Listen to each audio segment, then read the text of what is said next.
अब मैं next class पढ़ाता हूँ इस डायमेंशनल एनालिसिस जो है। मैंने जैसा कहा बेटा, तुम लोग बड़े हो गए हो, मैच्योर हो गए हो, तुम्हें कोई कह दे कि स्कूटी में ऐसा होता है और स्विट्जरलैंड में ऐसा होता है, या कोई भी तुम्हें बहलाए फुसलाए, तो तुम आज की तारीख में मानने वाले नहीं हो, समझदार हो गए हो। इसलिए तुम्हें खाली पढ़ाने से काम नहीं चलता, तुम्हें इसकी एप्लीकेशन बतानी पड़ती है। तो जब तक तुम्हें एप्लीकेशन न बताई जाए तुम कहोगे भाई क्यों पढ़ रहे हैं। तो अब मैं एप्लीकेशन से कहानी शुरू करूंगा। एक छोटी सी बात बताओ। देखो, मैं तुमसे ये कहूं 4 kilogram plus 5 metre is equal to what? मजेदार सवाल है तुमका ना, किसी को पूछना एक रिडल बन जाएगी, है ना।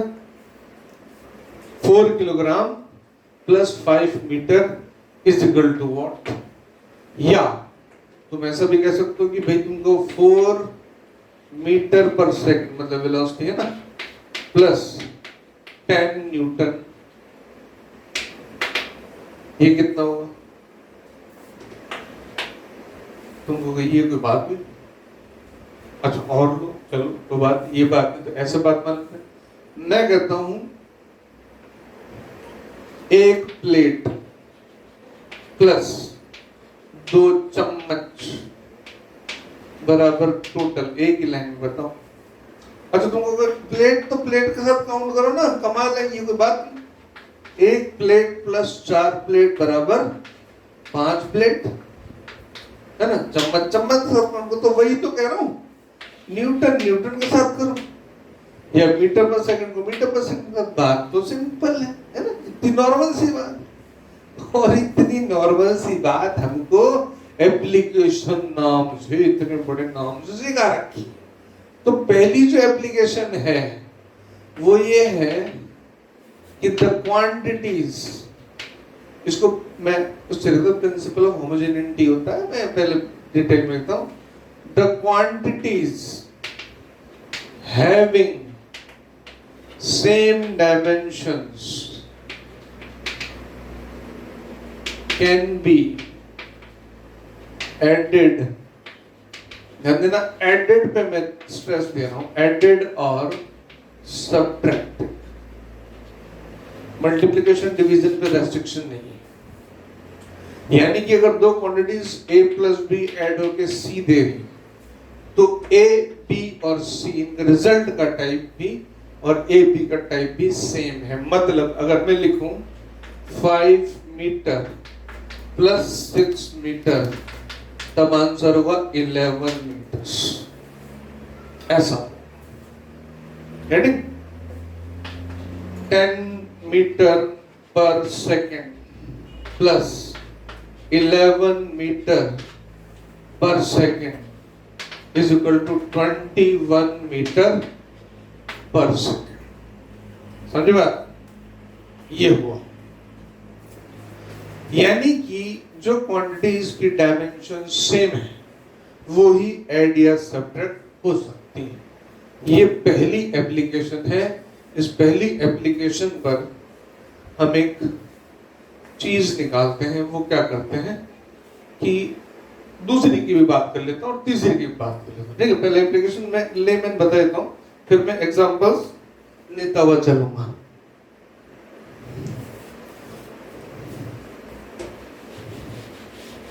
दूसरी एप्लीकेशन आती है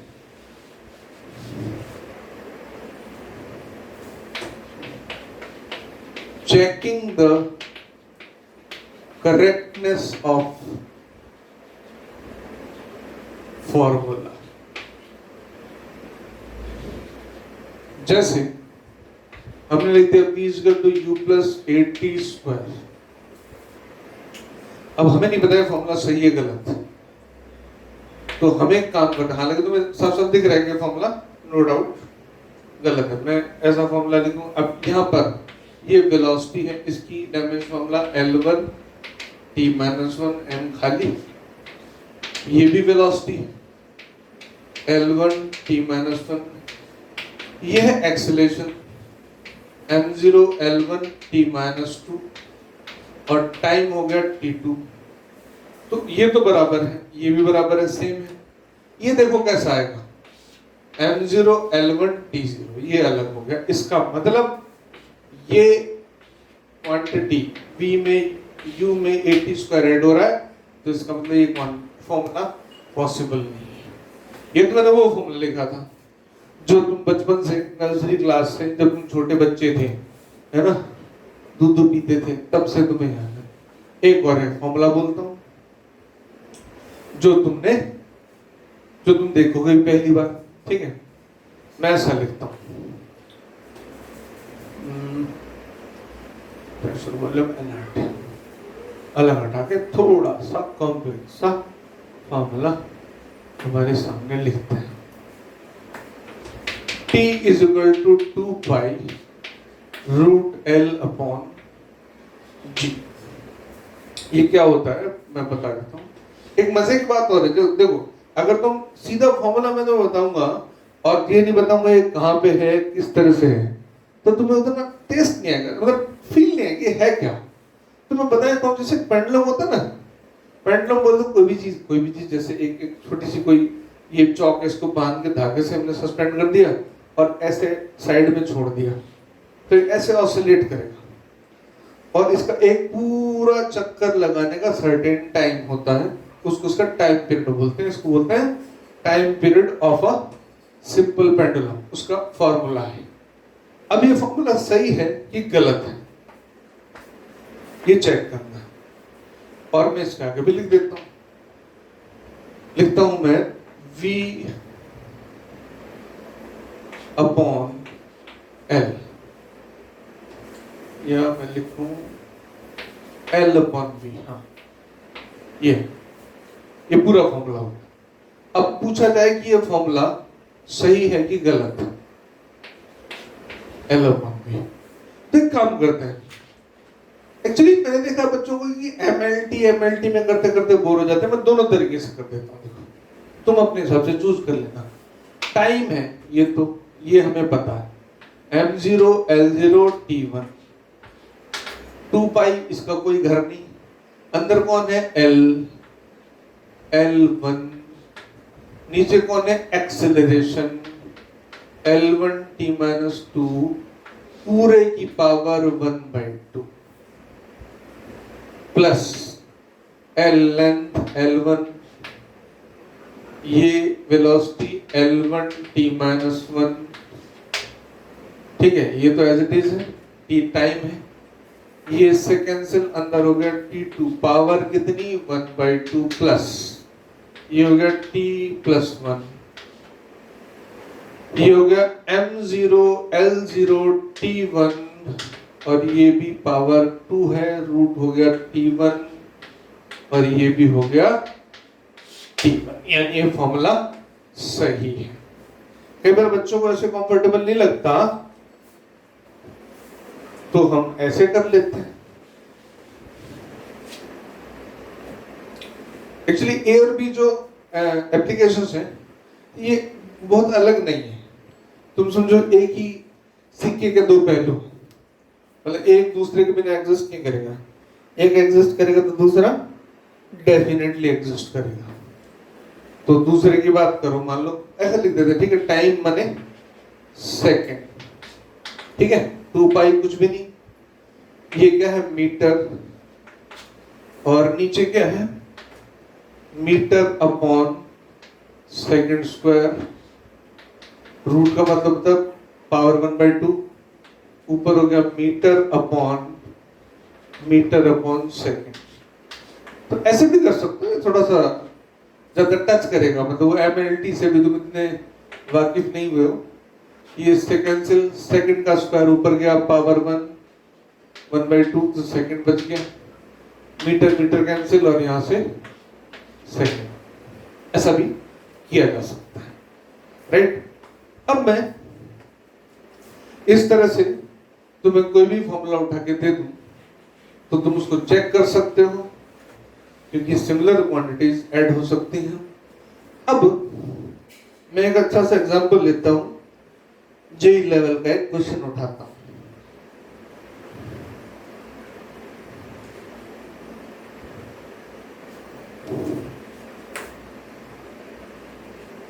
एक क्वेश्चन लिखा है थोड़ा सा advance,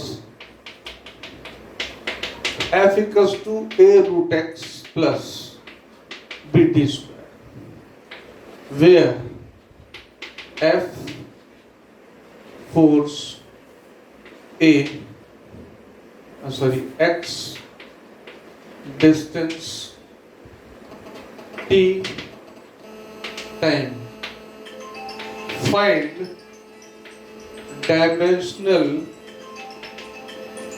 formula of A and B। Suppose मैं तुम्हें ये करने दूं, इसका डायमेंशनल फॉर्मूला निकाल लेता हूं।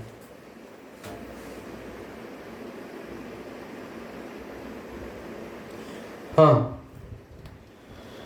अब तुम इस पे टाइम लिखो, सॉल्व करो। मैंने लिखा f equals to a root x plus bt square, f force है, x डिस्टेंस है, t टाइम है, तो a और b का डायमेंशनल फॉर्मूला तुम्हें बताना है। थोड़ा सा टाइम ले सकते हो आराम से, कोई दिक्कत नहीं।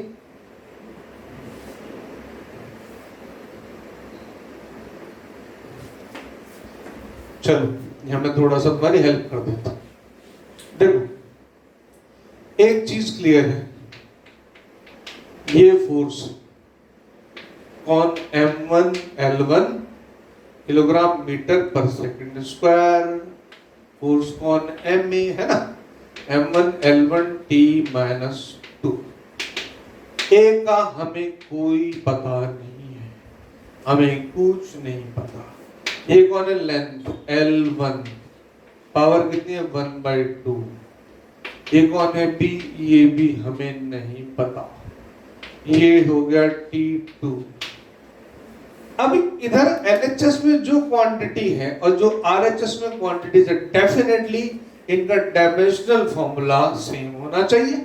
मतलब ये जो है A L1 raised to power 1/2 must be equal to m1 L1 t minus 2।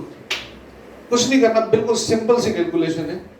ये a यहीं रखा, इसको यहां लेके नीचे, l की power 1/2 m1 L1 t minus 2 l की पावर 1/2, ये ऐसा ऊपर आया m1 l की पावर ऊपर 1 है, नीचे 1/2 है, ये हो गई 1/2 t raised to power minus 2। तो a का डायमेंशनल फॉर्मूला खत्म ना। वही बात b के साथ भी होनी चाहिए। हमने लिखा m1 L1 t minus 2, इधर से b और t2 है ना, t स्क्वायर था तो t स्क्वायर नीचे लाओ, कुछ मत करो। m1 L1 t minus 2 t square नीचे ले, उसको वहीं छोड़ दो। ये बन गया इसका m1 L1 t minus 4। समझे? सिंपल, इतना ही सिंपल है, इस तरह से सॉल्व करना। अच्छा, अब मैं तुम्हें एक सवाल देता हूं।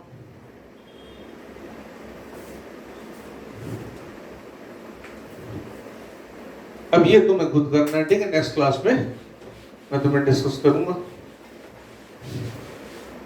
सवाल है P is equal to a minus x square upon bt। P है प्रेशर, x है डिस्टेंस और t है टाइम। तो तुम्हें a और b का डायमेंशनल फॉर्मूला बताना है। Find dimensional formula of a and b। बराबर। अब एक्चुअली मैंने कहा ना, चेक करने वाली बात भी आ जाएगी इसमें, और फॉर्मूले की जो होमोजेनिटी, जो पहली बात बोली थी मैंने कि जो सिमिलर क्वांटिटीज है वो ही एड अप हो सकती हैं, डिसिमिलर, उसको होमोजेनिटी बोलते हैं। बाद में नाम बताऊंगा उसको, देखो स्पेलिंग बताता हूँ, बहुत बड़ा नाम है ना, ऐसा लगता है होम्योपैथिक की दवाई है। होमोजेनिटी को बात नहीं हो तो सीख जाओगे, किताबों में खूब लिखा रहता है। तो किताब में मैं इसलिए करता हूँ, देखो ना लिखा किताबों में है, समझाता टीचर है।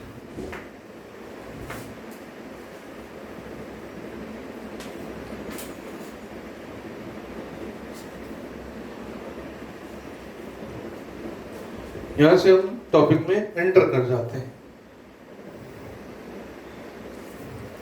ठीक है। एक और सवाल देता हूं तुम्हें, देखो बहुत सारे सवालों का हमारे पास जखीरा है। अच्छा, तीसरी एप्लीकेशन में बताए तो तीसरी एप्लीकेशन बताने के बाद फिर हम कई सारे सवाल आईआईटी के भी, कई सारे पुराने नीट के सवाल भी स्पेशल क्लास हम उसमें रखेंगे कि जो क्वेश्चंस कॉम्पिटिटिव में आए हुए हैं या जिनका लेवल अच्छा होता है, अच्छी बुक्स में मिलते हैं, वो क्वेश्चंस हम डिस्कस करेंगे। पहले हम कुछ जनरल बातें करते हैं। तीसरी एप्लीकेशन से पहले एक इंटरेस्टिंग बात मैं तुमसे पूछता हूँ। एक किसी ने एक्सपेरिमेंट किया, समझना सीरियसली, किसने क्या किया कि एक धागा लिया, उसमें पार्टिकल को बांधा और यूं घुमाया। धागे में टेंशन एक्चुअली फोर्स होती है, ट्रू फॉल्स नहीं है, टेंशन है ये, टेंशन है ये, और ये फोर्स होती है, ठीक है। ट्रू फॉल्स में समझ लेना। इसको ऐसे घुमाना सर्किल में। अब इस धागे की जो लेंथ है वो सर्किल की रेडियस, और किसी मोमेंट पे इसकी स्पीड कितनी है, v है। ये ऐसे घुमा रहे हैं इसको। तो एक्सपेरिमेंट करने वाले ने कुछ बातें देखी कि जो ये टेंशन फोर्स है ये मास पे भी डिपेंड करती, ये जो टेंशन फोर्स है, मैं इसको F ही लिख रहा हूं, है ना, ये वेलोसिटी पे डिपेंड करती, ये रेडियस पे भी डिपेंड करती, ये तीन चीजों पे डिपेंड करती है, और कुछ इसमें भी है नहीं, ठीक है। अब डिपेंड तो करती है, लेकिन इसका फॉर्मूला बनाने के लिए मुझे इस पर मैंने लिख दिया। अब मैं सीधा फॉर्मूला में तो नहीं लिख दूंगा, क्योंकि फॉर्मूले में जैसे एनर्जी, काइनेटिक एनर्जी तो हाफ mv² होता है, mv² होता है, v नहीं होता। मतलब पावर, कहने की कहानी है कि जो पावर ऊपर आती है, मास आता ना जो अपनी स्ट्रेंथ पावर लेकर, उसका नहीं पता हमें, न मास न वेलोसिटी न आर, इसकी पावर का नहीं पता।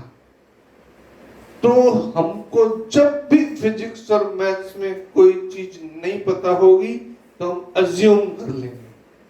हम एक काम करते हैं, हम मान लेते हैं कि F जो है वो m की पावर a पर, v की पावर b पर और r की पावर c पर डिपेंड करता है। तो कलेक्टिवली फॉर्मूला हो गया F proportionate to ma vb rc। Proportionality को इक्वलिटी बनाया, हमने कांस्टेंट लिख दिया। बस इस कांस्टेंट के बारे में एक खास बात यह है कि हमें पहले से मानना होगा ये कांस्टेंट डायमेंशन लेस है। जैसे हाफ होता है काइनेटिक एनर्जी के फॉर्मूले में, वो नंबर है, नंबर की कोई डायमेंशन नहीं, राइट। ऐसे ही अब मैंने इसको लिख दिया KMA VBRC।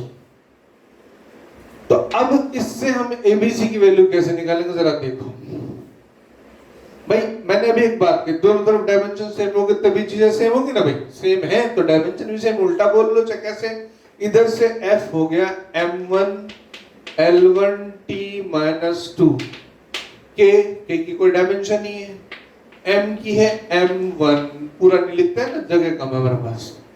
Velocity L1T-1 power B और R L1 raised power C।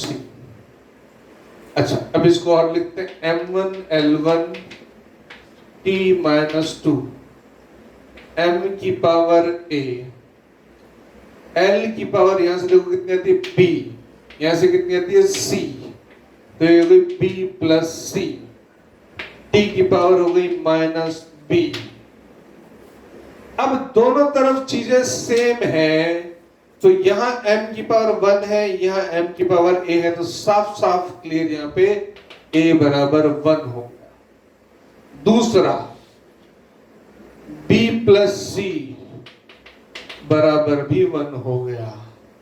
Last minus b is equal to -2, मतलब b इज इक्वल टू 2 हो। b 2 हो गया, a 1 हो गया। इस इक्वेशन को देखो, b2 plus c is equal to 1, c is equal to -1। अब हमें तीनों चीज मिल गई। a कितना 1, b कितना 2, c कितना -1। तो जरा फॉर्मूले में लिख क्या है ना, यानी f is equal to k some dimensionless constant m power 1 a है, v पावर 2 और r पावर -1। ये हो गया k mv square by r। जो k होता है कांस्टेंट, डायमेंशनलेस कांस्टेंट, इसकी वैल्यू हमेशा एक्सपेरिमेंट से निकाली जा सकती है, और एक्सपेरिमेंट से वो हम लेटर ऑन बात करेंगे। ये एक्चुअली थर्ड एप्लीकेशन है सी, इसको बोला जाता है डेरिवेशन ऑफ फॉर्मूला। बहुत इसका यूज है हायर लेवल फिजिक्स में। जैसे तुम समझो डैम से वाटर फ्लो जब होता है, मैं बहुत प्रैक्टिकल एप्लीकेशन बता रहा हूँ जो हमने एमटेक में पढ़ी थी, हमने इस पर स्टडी भी करते किया था। तो डैम से पानी फ्लो हो रहा है, उसकी वेलोसिटी से, एयर वेलोसिटी से कितना फर्क पड़ता है, ह्यूमिडिटी से उसकी वेलोसिटी कितनी हो सकती है, फ्लड आने के चांस है कि नहीं। तो इस पे एक्सपेरिमेंट तो हो नहीं सकते। जब एक्सपेरिमेंट नहीं हो सकते तो हम क्या करते हैं कि हम उसमें एक चीज सोचते हैं कि शायद वो जो पानी का फोर्स है वो एयर की वेलोसिटी पे, उसके मास पे, उसकी डेंसिटी पर और कई चीजों पे डिपेंड करता है। तो इस डिपेंडेंस के हिसाब से एक फॉर्मूला हम निकालते हैं, फिर इस फॉर्मूले को चेक करके देखते हैं। तो बहुत एक लंबा प्रोसेस है, क्योंकि एक्सपेरिमेंट करना पॉसिबल नहीं है वहां पे। ये इसका यूज वहां पर है साइंस में। क्योंकि कई बार बच्चे पूछते हैं सर ये कौन सी बड़ी बात है, तो हम नॉर्मल फॉर्मूला हमें ही पता है, बेटा तुम्हें तो पता है। लेकिन हायर लेवल पे इसका बहुत शानदार एप्लीकेशन, बहुत बड़ा ये टूल है हायर लेवल के साइंटिस्ट के।